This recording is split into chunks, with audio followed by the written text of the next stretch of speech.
Alors le 11 novembre, c'est 6 h du matin. Je dors.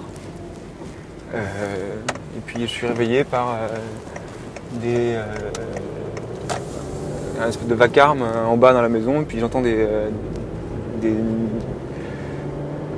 volées de pas assez pesants dans les escaliers au cri de police, police. Et puis les portes des chambres s'ouvrent d'un coup, les policiers rentrent dans les chambres, on est tenu en respect pendant les premières minutes. J'attendais qu'il y a eu le Goutaillou qui a été perquisitionné, qui est la ferme, un endroit qui servait de bibliothèque et d'appartement qui a été perquisitionné aussi, et l'épicerie aussi, et chez nous qui est un petit appartement au-dessus de l'école. Puis après j'ai le chef et puis il me dit, qui rentre et qui me dit « Ah c'est toi Benjamin, ah, on se connaît bien », donc il me parle de façon très familière, me signifiant qu'il connaît tout sur ma vie, enfin que lui me connaît mais que moi je le connais pas forcément. Ils étaient je crois 150, un mélange de SDAT et de section antiterroriste et de gendarmes de Limoges, et donc ils étaient pleins partout, et donc ils arrivent, enfin voilà, ça ce que tout le monde sait, ils arrivent cagoulés avec des X-Hour, et ils braquent tout le monde, et voilà, ils sortent tout le monde du lit à poil, ils menottent tout le monde, et puis après tout commence. Le premier élément qui me fait un peu tiquer, c'est qu'il trouve ce sac plastique donc en plein milieu de la pièce, posé dans la chambre, un sac poubelle, où il trouve, alors à mon grand effarement, 2 gilets pare-balles, type un peu surplus militaire, comme ça, camouflage. Et alors il me demande si c'est d'où ça vient, nanana. Je dis non, la première fois que je vois ça, je comprends pas. Donc ça c'est un des éléments qui arrive assez vite dans la perquisition, et puis qui me fait dire... donc il m'avait demandé comme première question en fait, s'ils risquaient de trouver des armes, ce à quoi j'ai répondu non. Puis il tombe là-dessus, puis il me redemande « Est-ce que vous êtes sûr qu'on va pas trouver d'armes ?» Je dis non, j'imaginais pas qu'on allait tomber sur ce truc-là. Et je dis voilà, j'ai jamais vu ce truc-là auparavant, ça me paraît douteux. Et je dis voilà, moi je signerais pas une mise sous scellé sur ce truc-là. Sachant que ça faisait quand même plus d'1 heure qu'ils étaient déjà dans la maison. Hein. Et que cette chambre-là avait été vidée auparavant et que personne d'entre nous pouvait voir ce qui se passait, quoi. Donc ensuite, voilà, moi sur le coup, je me demande, je me dis, bon, j'essaie de réfléchir, alors par quel type de hasard quelqu'un serait trouvé à amener ce genre de truc ici. Moi, je n'arrive pas du tout à savoir. Du coup, moi, le premier réflexe qu'on a dans ces moments-là, c'est qu'on se dit, bon, c'est quelque chose qui a été placé là, et là, on cherche à nous tendre un piège, quoi.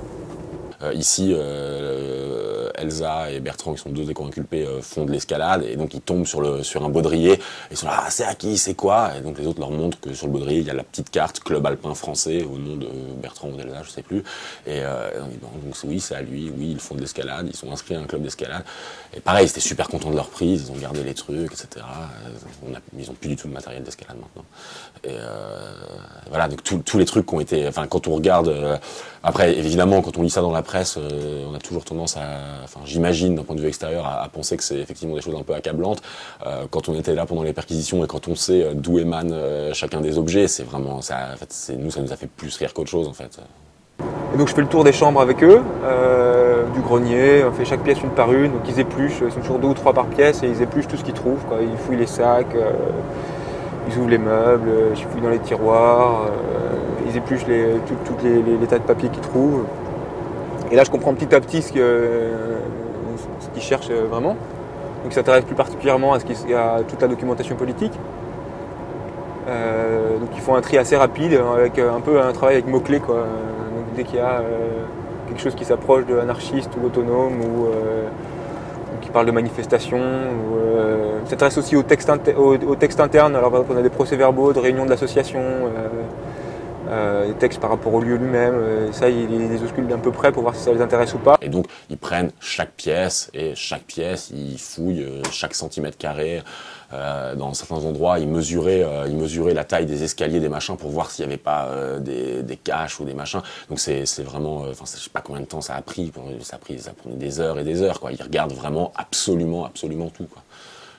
Donc évidemment les pots de confiture, ils les ouvrent et ils regardent si dedans il n'y aurait pas un 9 mm, quoi. Et bon, évidemment, ils n'en trouvent pas. Dans le même temps, il y a le travail des équipes de police scientifique, les GESPER, qui ramassent toutes les brosses à dents, y compris les brosses à dents d'enfants, tout ça, et qui font alors le test à chaque fois avec le descriptif de la brosse à dents mis sous scellé. Il y a une petite fille qui est prise aussi. Ça c'est pour l'ADN. Ça c'est pour l'ADN, voilà. Et là, à un moment donné, eux, ils ont commencé à stresser en disant ah il y a les caméras, parce que eux, ils flippent en fait. La raison pour laquelle ils mettent des cagoules au-delà de la frime, c'est aussi pour pas qu'ils soient reconnus. Là, donc à ce moment-là, quand eux se sont tous cagoulés. Et là, ils disaient, ah, il y a France 2, il y a machin. Moi, au début, je savais pas trop si c'était une blague ou pas. Enfin, je me disais, oui, il y a effectivement, vu l'ampleur du truc, il y a effectivement peut-être France 3, quoi. Mais je savais pas si c'était du bluff ou non. Parce que, oui, un des premiers trucs, ils disent, oui, Sarkozy a fait une déclaration, il est très content qu'on vous ait pris. Donc là, on se dit, merde, oui, effectivement. Mais ça, pareil, hein, sans être trop sûr de si c'était. Parce que ça, c'est au milieu de. Ils disent ça, en même temps, ils disent salope, ton gosse de 9 mois, tu le reverras pas avant ses 6 ans. Enfin bon. Donc parmi toutes les choses qu'ils disent, on sait jamais trop ce qui est tout à fait vrai ou pas. Toujours sur un ton assez de fausse proximité, quoi. Avec les policiers, ceux qui sont plutôt de la police scientifique ou qui mènent vraiment la perquisition, qui sont plus là, qui jouent un peu la neutralité scientifique de leur action et qui disent nous on n'a rien contre vous. L'enquêteur principal me dit même moi je trouve ça plutôt chouette vos idées, mais là vous avez été trop loin. Et un espèce de. Alors c'était assez variable selon certains, c'était vraiment un petit truc, quelque chose d'assez méprisant avec des allégations sur le mode de vie, sur l'état du lieu, sur le désordre de certaines pièces. Des choses un peu sans importance, et puis d'autres qui étaient plus sur un mode ah c'est chouette la vie à la campagne. Donc il y avait notamment des gens de la police scientifique qu'on voyait gaiement folâtrer au milieu des brebis. On allait voir la basse-cour, ça faisait un peu ferme pédagogique pour le cadre supérieur de la police, quoi.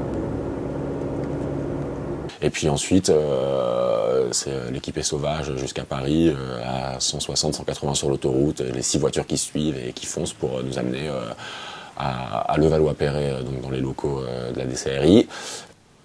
Et là, vous ne savez toujours pas dans la voiture ce qu'on vous reproche? Si, moi si, je l'ai su à ce moment-là, parce qu'en fait, ils voulaient pas mettre France Info pour qu'on entende de quoi il en retournait, mais à un moment donné, en passant d'une plage à l'autre, genre j'ai entendu un machin caténaire, genre terroriste, là, donc j'ai commencé à comprendre de quoi il en retournait.